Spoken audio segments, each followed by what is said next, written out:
नमस्कार दोस्तों, सूचना क्रांति में एक बार फिर से आप सभी का बहुत बहुत स्वागत है।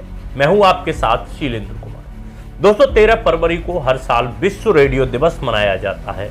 एक समय था जब रेडियो हमारे जीवन का काफी अहम हिस्सा हुआ करता था। सूचना, संचार और गीतों के माध्यम से मनोरंजन के अहम माध्यम के तौर पर रेडियो का इस्तेमाल किया जाता था। लेकिन टेलीविजन और मोबाइल जैसी चीजें आने के बाद रेडियो का पहले जैसा इस्तेमाल नहीं हो रहा है, लेकिन अब भी इसका महत्व कम नहीं हुआ है।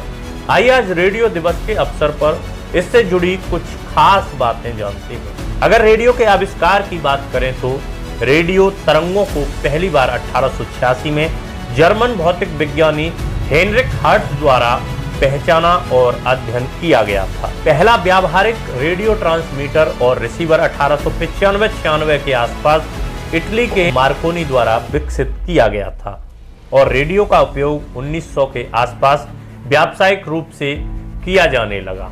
उपयोगकर्ताओं के बीच हस्तक्षेप को रोकने के लिए रेडियो तरंगों के उत्सर्जन को कानून द्वारा विनियमित किया जाता है, जिसे अंतर्राष्ट्रीय दूरसंचार संघ ITU नामक एक अंतर्राष्ट्रीय बॉडी द्वारा कोऑर्डिनेट किया जाता है, जो विभिन्न उपयोगों के लिए रेडियो स्पेक्ट्रम में फ्रीक्वेंसी बैंड आवंटित करता है।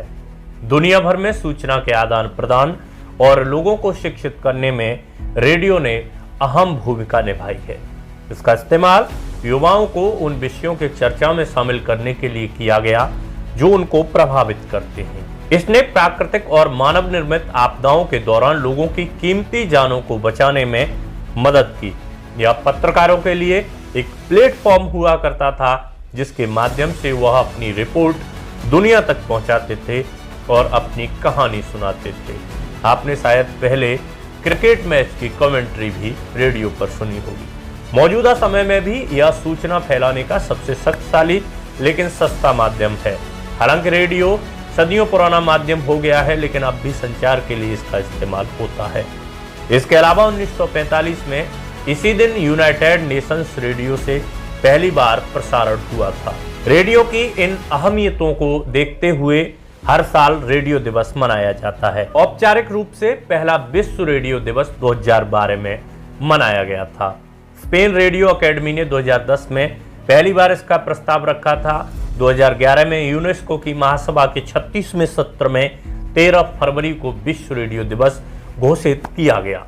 13 फरवरी को विश्व रेडियो दिवस के तौर पर यूनेस्को की घोषणा को संयुक्त राष्ट्र की महासभा ने 14 जनवरी 2013 को मंजूरी दी। चलिए अब जानते हैं ये कैसे मनाया जाता है। हर साल यूनेस्को दुनिया भर के ब्रॉडकास्टर संगठनों और समुदायों के साथ मिलकर रेडियो दिवस के अवसर पर कई तरह की गतिविधियों का आयोजन करता है। इस दिन संचार के माध्यम के तौर पर रेडियो की अहमियत के बारे में स्वस्थ चर्चा की जाती है और जागरूकता फैलाई जाती है। इस विषय पर भाषण दिया जाता है। चलिए बात करते हैं इस साल की थीम क्या है। वर्ल्ड रेडियो डे 2020 का विषय रेडियो और विविधता। पिछले साल विश्व रेडियो दिवस 2022 का विषय था रेडियो एंड ट्रस्ट और इस साल 2023 में विश्व रेडियो दिवस की थीम है रेडियो एंड पीस, यानी रेडियो और शांति। तो दोस्तों, ये थी विश्व रेडियो दिवस से संबंधित संक्षिप्त जानकारी, किंतु महत्वपूर्ण जानकारी। उम्मीद है वीडियो पसंद आया होगा। इस वीडियो को शेयर व चैनल को सब्सक्राइब करना बिल्कुल ना भूलें, क्योंकि हम इसी प्रकार के महत्वपूर्ण टॉपिक पर अक्सर बात करते रहते हैं। तो चलिए, आपने इस वीडियो को अंत तक देखा, उसके लिए बहुत बहुत शुक्रिया। मिलते हैं फिर एक नए टॉपिक में। तब तक के लिए जय हिंद।